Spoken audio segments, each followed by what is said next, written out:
Yeah, that is the fanfare wrapping up in New York last night. Some tasty language there. It was generally the way of things. Niall McGrath, good morning to you. Adrian, how are you? Good morning. I'm good. I'm going to start off by saying we're on opposite sides of the fence on this one. You're, to be fair, an MMA reporter, and you're all over this stuff, and so we're going to get into some of the good stuff. For me, watching it, and I'm not particularly an MMA fan anyway, I'm not sort of it's not a sport category anywhere near that sort of thing, but I just thought last night was OTT fakery. Fakery? How so? Just the McGregor level of hyped up nonsense that had begun before he even got himself on the stage. He was straight over and I'm going to be aggressive and I'm going to be in your face. It was this contrived level of anger. That's what he does to get in guys' heads. And to me, it worked last night. You might have seen the stare down. Khabib took a step or two back. There was, we just showed at the end, there was a bit of shouting between Conor and Khabib's agent. This is what he does. This is what he wants to do. He's gone in there last night, and in fairness to Conor, he does it with all his opponents. He's done his due diligence on Khabib's history and his past, and some of the links, and I think we know some of the links. You know, Razman Kadyrov, the Chechen dictator, there's been links there. He's a guy who's strongly linked in the world of mixed martial arts. He was in Moscow last weekend for the UFC event. A guy, you know, I wouldn't particularly like involved with the sport. So Conor's using every angle, I believe, to get underneath Khabib's skin, and for me it worked last night. Yeah. And another thing, you know, I spoke none of which would be required, by the way, if he was going to dominate Khabib in the level to the level that he says himself that he will. I'm going to do this to you, I'm going to do the other thing to you. None of that would be required if you know, if he actually believed he was going to. Well, I just think it's, you know, he realises that he has to sell a fight as well. He has to get people interested and invested in the fight. And the more people that are interested and invested in the fight, and the more people who are buying the pay-per-view, there's more money going in Conor's pocket. There's more money going in Conor's pocket. By the way, that's exactly what I believe. That it's just hype, and fakery is the word I'm using, and I'm going to stick with it. Last night, on the basis of selling a few more pay-per-views, and they're trying to sell 2.5 million of them, by all accounts. Well, that's what Dana said it was trending at last night. So, you know, I look at the numbers last night from what the UFC's YouTube page was doing. I think there was 500,000 watching last night at one point, over 500,000. That is phenomenal, just for a press conference alone. And if you look at the views, I think this morning it's up, maybe Tommy might tell us it's up near 3 million, I think, which is insane, within 6 hours of the press conference ending. But at the end of the day, Conor knows what he's doing in terms of selling fights. And, you know, to get any sort of psychological advantage on your opponent in mixed martial arts is massive. And I think we saw that especially with Jose Aldo. I remember being in the convention centre in town and seeing Jose Aldo, you know, 2 yards away interviewing the guy.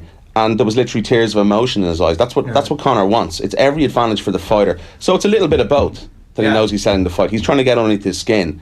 It's obviously Conor's gone in and he's done his due diligence, as I said, and looked up all this stuff about the dictator and Kadyrov and some of the personal past history of Khabib, and it's riled him up a little bit. Let's hear a bit from Conor McGregor. He says money isn't the primary motivating factor behind his decision to return to the octagon. He's going to make his return, obviously, to the UFC after this 2-year break when he takes on Khabib Nurmagomedov at the T-Mobile Arena in Las Vegas. It's going to be it'll be the first of a newly signed 6-fight deal. More details on that with Niall in just a little bit. As we said, they're aiming for 2.5 million pay-per-view buys. 30-year-old says he has enough cash, so this fight is personal.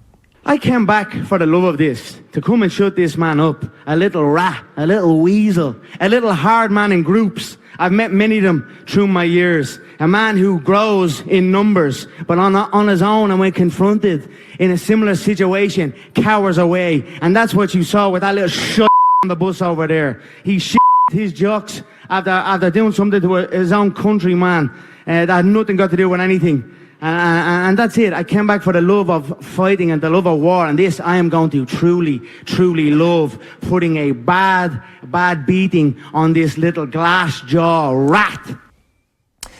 Yeah, I mean, he shot his jocks, his proper Oscar Wilde stuff from Conor McGregor last night. Plenty of commentary coming in. Aviend on YouTube says it's about selling the fight, and if he can get Khabib That's emotional. a good point, because I think here, especially in Ireland, we take that kind of thing too personal. I think the American audience realise and understand that we're selling a fight. And I always say to fighters, younger guys coming up, and I often talk to them, I go, why don't you put yourself out there a little bit more? It's a fight game. Look at Conor last night. He spoke about Nate Diaz and Dustin Poirier. 2 guys he's been in there with before. Oh, and he's got utter respect for them. Yeah. And, great guys, super guys. As soon as the match gets made, he's... But that's it. I know, but it's fake. Well, I wouldn't call it fake. It's made up, it's contrived. But he's using that to his advantage to get underneath their skin in the build-up to the fight. As I mentioned with Jose Aldo. It's all part of the fight game. And guys... It's contrived, though. I get that. I get the fight game. I get it all day long. For me... What's the problem in Ireland about it? That's what I don't understand. Why can't we just accept that this is part of the build-up and part of the fight? Last night's, to me, felt... And it might have been the fact that there were no fans in there. It might have been the fact that Khabib wasn't really buying it and was sort of cool as you like, but... So he was having to get... I think he was, because he walked off. But he was having to get outraged. McGregor was having to get outraged at somebody who was just kind of sitting there pretty peacefully. That's it. That's part of the game. Yeah. No, I get that, but it's contrived, is what I'm saying. No fans allowed in. Just a part of the build-up, they used the hand trolley incident at the bus, which I think sort of surprised a few people. I wasn't surprised. I called that, I think, when I was in Brooklyn, and I think it was on with you on the morning show here. And, that's Dana White for you. Anything, 24 hours is a long time in the world of Dana White, because, it was the worst thing in the world at the time. And then 24 hours later, it wasn't as bad as it was. Yeah. They were always going to do it for me. I'm not shocked about them using the dolly, the hand truck in the build-up and the promotion for this fight. And, we haven't had as long as possibly we would have liked to, in the build-up of the fight. That's why there's only been one press conference, and it's, we probably won't see anything else now till the fight in a couple of weeks. Yeah. But, that's the reason. I think they used it to try and hype it up as much as they can, and it was always going to be the case for me. Darren Dohney on YouTube says, I'll never forget the faces of Mendes and Alvarez before those fights. That's it. Beaten before they stepped into the octagon. That's it. You'll see Conor, a whole different Conor on fight night. Cool, calm, collected, as he always is when he's walking down to the octagon. It's it's a total 180 turn around in the way he conducts himself between the press conferences and actually the fight, and when he's in the octagon. Can I ask you about the one thing that jumped out for me last night? I by the way, I'm not in the habit of watching these press conferences, so I'm coming here as sort of fresh Joe into the conversation, so that's where I'm at, right? But it struck me watching the press conference last night that the quality of journalism, I'm not going to say that exists. Let me finish. I'm not saying the quality of journalism that exists around MMA, because I don't know enough about it to make that statement. But watching last night, first question, thank the fighters for turning up to the press conference. Twice he was congratulated on his whiskey brand, including an Irish journalist from West Cork, and another guy thanking Dana White for taking the event to New York. It did seem to be lacking in good. There's a reason, man. There's a big Bellator event on in the US this weekend, and a lot of the top journalists would have been at that. That is the issue. So you're saying that's untypical? That's untypical. You're always going to get one or two guys in there. There were fans, essentially, right? Like these guys. Yeah. And I think, the UFC, in terms of, the press conference last night, there was a lot of emails, being sent. I was getting them, see if you're confirming or whatnot. It was trying to, obviously, unsettle Bellator's event this weekend. Their competitors. That's on the other side of the pond. And it's a big event in terms of a lot of ex-UFC guys. But I agree, some of the questions were terrible. But if you look at the piece we just put on there, one of the best writers in the world, Chuck Minenhall, there was 3 to 4 of the regular heads there, and Ariel was doing his own thing with Chael Sonnen. From off the top of my head, was standout particularly good. If it was the same guy that I'm thinking of.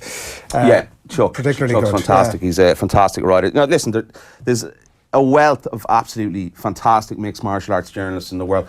And another one I recommend our viewers and listeners to look up is a guy called Karim Zidan. He's some very interesting lines on the links, as I said, about Kadyrov to mixed martial arts. We're actually going to have him on the Off the Brawl show in a couple of weeks' time. So just a little bit of a different sort of angle on it. But there is plenty of guys, and I think just last night, listen, you always get that at press conferences, and there's not a huge amount of time as well that you're going to get for everyone to get around the questions. But some of the questions were stupid. I've never even heard of that guy from West Cork. I know, So, but it was clear. Look, as I said, I clearly stated that it wasn't a judgment about. And another thing, what often happens at these events, one or two obviously fans get in and they blag their way in and get a question from them. Fair enough. Somebody on YouTube says that Ireland can't get can't accept the hype because we've grown up watching the pantomime of the WWE build up at stupid o'clock in the morning. Like, I don't know. Anyway, I'm not going to labour the point. That was my take on it. Boxing has gone down that route over the last number of months as well. But I'm not saying that this is an MMA or UFC only thing. I'm just saying that was the evidence last night. Let's talk a little bit about the fight. So he's been gone for 2 years and he's obviously had other interests to do, and he's been off making a bit of cash. And I actually thought that the branding, I thought the whiskey thing is genius. Yeah, fantastic. Like, absolutely genius. Fantastic. He's been working with a guy so he set up his own sort of distilling label. He's working with a guy who's former Guinness, who's been working with Bushmills and fair. Like, this is great. He doesn't like Jameson apparently anymore after last night. I think Jameson had probably done all right out of it too, getting their name mentioned in front of 3 million people. Exactly. Fair play to Conor. He's put a lot of work into that, and I think it goes back a couple of years. They've been looking at this idea, and the interesting thing is the news broke last night from ESPN.com. Dana Werwin that Conor signed a new 6-fight deal with the promotion. Listen, the stipulations and whatever else you have in these contracts, you can forget the 6 fights, by the way, really? Obviously. Yeah, but what he's done with the whiskey is, for the next 6 fights, if he does fight the 6 fights, he'll have the whiskey brand in the canvas of the octagon. So, genius stuff from Conor McGregor in terms of mixed martial arts. There's so many stipulations in these contracts and clauses that, there could be, a review clause after 1 fight, after 2 fight, renegotiate clause. We don't know the details of the contract yet, but I think it's the UFC trying to just maybe pin down Conor for 1 more after this. And, there is plenty of fights to make, even as I said last week, the co-main event there on UFC 229. Tony Ferguson, a guy who's supposed to fight Khabib a number of times, they've all had a bit of history of trash talk, so there's definitely a narrative. Look forward to another press conference, what you're saying. And we've the Diaz and Poirier fight coming up, UFC 230. Both guys obviously fought Conor before. So, rematches galore, new matches to make. So, listen, as far as I'm concerned, there is 6 fights to make for Conor, but whether we're going to see it or not, listen, very unlikely. John Tiswell on YouTube says Khabib will pull out, too proud to take a beating. It's a worry for me, the weight, and I've said it, and I don't think it's really been talked about an awful lot coming to this fight. He's a big 155er. He missed weight. He was supposed to fight Tony Ferguson about 16 months ago. He had to pull out the night before due to weight cutting issues. He missed weight in 2013, I think it was. Listen, let's just hope he can get down to weight and on point and not have any issues. But still, yeah, we'll have to wait till 5 weeks. But listen, fingers crossed it does happen. I don't want to really put a jinx on it.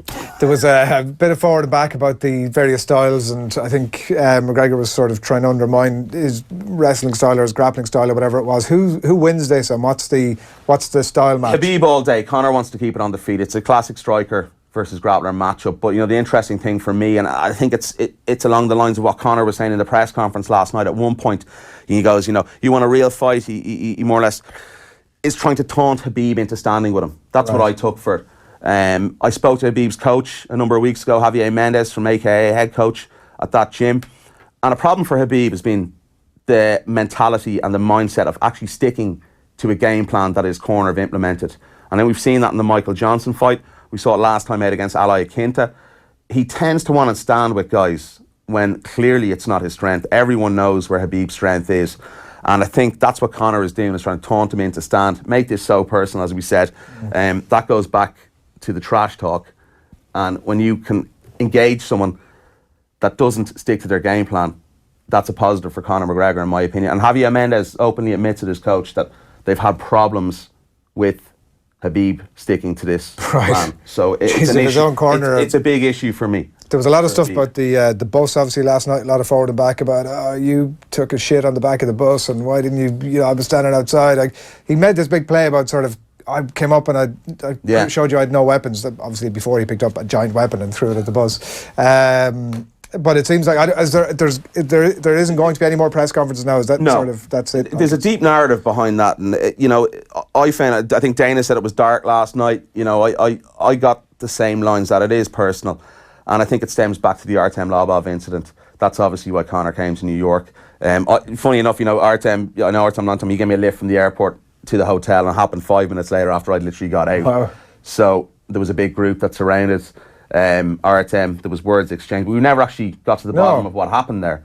And I think there's a lot of narratives, as I said, they're secrets that we're not going to know about going into this fight. I think that's what's even more intriguing about it. Yeah. You heard at the end of the press conference last night, Conor making remarks to Khabib and to Khabib's agent, Ali Abdelaziz. So it's fascinating. Ali's a guy as well who's apparently there's going to be some documentary on his past. Quite an interesting past. McGregor was talking about how he was asked about how the Mayweather fight, and he said he had learned from that, and we'd see sort of how he had learned from that in the fight. So in terms of those styles, and you're saying that McGregor wants to stand him up, what are you suspecting he might have learned from that, or I'd say more cardio. Right. Just solidly just boxing, throwing his hands for 11 rounds in that fight. That'll work in Conor's favour, definitely, in this fight. We've seen Conor, maybe slump a little bit midway through fights. We saw it against Diaz, and also we saw it against, Floyd Mayweather. It's an issue that they're trying to address in the McGregor camp. But in terms of stand-up, is there a better striker in mixed martial arts than Conor McGregor? Not for me. Okay. And who wins it? Are we sort of touching this a bit earlier on? What's your... I think the more the fight goes, I'll have changed my mind probably next week, going into this fight again. Good, but, that's good. Originally Conor, and then the more I've seen, the more I've thought about the fights I've watched back, spoken to both camps, I am favouring Conor to win this fight at the moment. I don't think it's going a distance. Right. I think Conor, possibly might finish this fight in 2. That's my gut feeling at the moment. But listen, as I said, it could change next week. That does suggest a good level of dominance on McGregor's side, that he's got the better of this guy. Where is he based, Niall? Is he going to be based down in Vegas now, or what's his plan for the next I haven't been onto the camp, but there wouldn't be much point going home now. Yeah, so stay over there I'd imagine he'd fly down to Las Vegas within the next day or two. I know Owen Roddy is his striking coach is flown over to the US, so it would make no sense to come back to Ireland, and I'm sure they'll be down in Vegas within the next couple of days. Will this be the last run of it, do you think? This sort of, if it is a 6 fights or whatever number of fights that is this his last? Yeah, I can't, there's too much money, and I'm not even sure the UFC can potentially keep up with the dollars that Conor is going to probably be making outside of the octagon. And another thing I want to pick up on, because we don't often, a lot of mixed martial arts fighters, especially Conor, you don't often see the positive side. I didn't see it mentioned a lot in the print media this week. Was the fact about the whiskey. For every case he sells up to $1 million, he's given $5 to first responders in the US. So I think that was a pretty decent gesture from Conor. Good, yeah, good. A good way to leave it after all my negativity. Now, is that what you're there? There we go. Yeah, that's what you're saying. That's fair enough. There's the proper number 12. Whiskey is to do with the Dublin postcode. Is what I'm. There we are. Yeah, Crumlin on the postcode. So. Listen, great idea. Fair play to him for getting that going. He is a businessman, on and off, in and out of the octagon, should I say.